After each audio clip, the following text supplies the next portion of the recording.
What's up, YouTube? Welcome to Zorro Sports with T. Will. Today we are going to be covering the Skubal trade that just broke last night around midnight. A groundbreaking trade for the MLB has caused a lot of conversation so far, just in the first 24 hours. If you don't know, Tarik Skubal was traded to the Dodgers.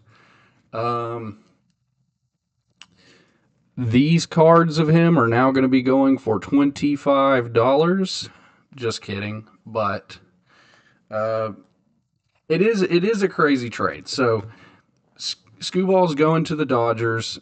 A lot of people immediately are like, "Why would the Tigers do this?" Well, as infuriating as it is that the Dodgers get all the best players, I mean their bullpen is really deep now, but it actually does make some sense. Skubal is going to be a free agent. He was probably going to leave Detroit, is what a lot of people thought. He's probably too good to be playing there. He's going to want to go chase a ring. And if you're the Tigers, do you let his contract expire and him go on free agency and leave the team for nothing and you get nothing out of it? Or are you going to cut your losses and realize he's going either way? Let's see what we can get for him. You're probably going to see what you can get for him.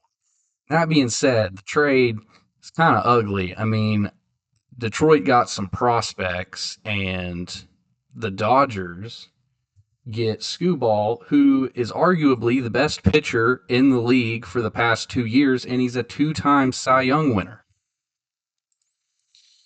I don't really want to talk about the trade all that much because it's kind of boring and it's not very interesting to me. But what is interesting to me is how this affects the MLB as a whole going forward and what it could mean for a potential lockout in the 2027 season.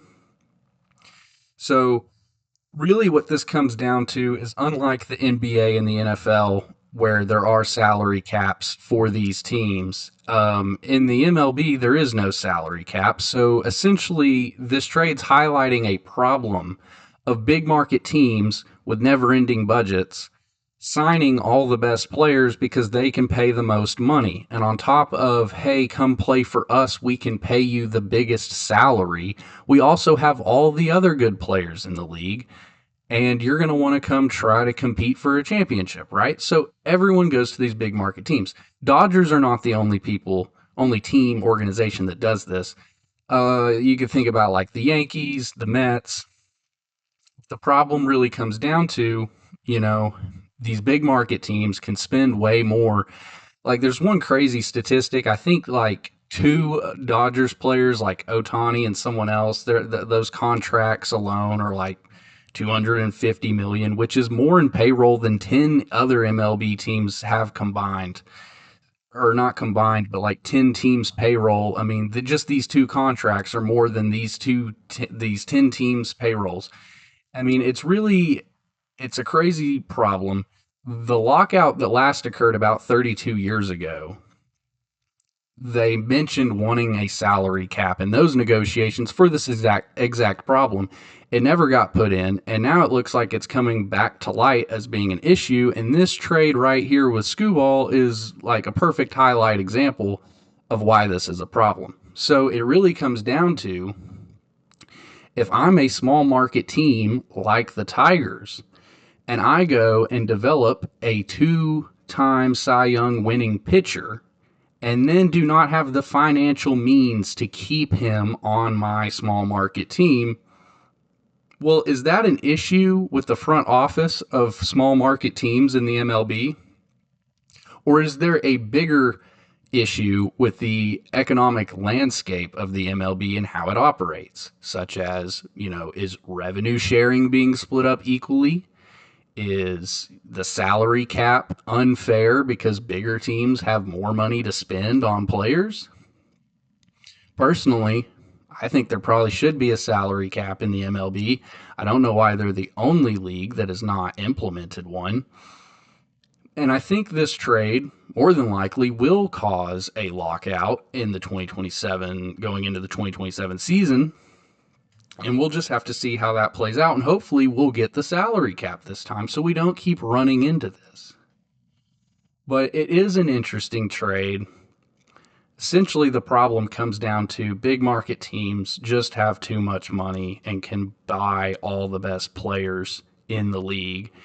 And all these small market teams are essentially like almost like minor league farm systems. We bring on a player, we draft them, we bring them through the minors, we develop them, and then when they're good enough to demand a price that we can't pay, we lose them to the Dodgers, we lose them to the Yankees, we lose them to the Mets.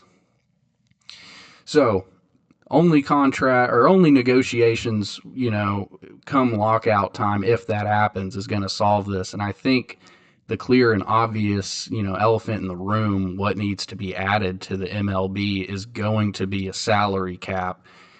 And even before this trade, there were talks about wanting a salary cap and a possible lockout. And now that this has happened, everyone is pretty much sharing the same opinion that there will 100% be no baseball in 2027 and the league's going to be in a lockout. So it'll be interesting to see how that plays out.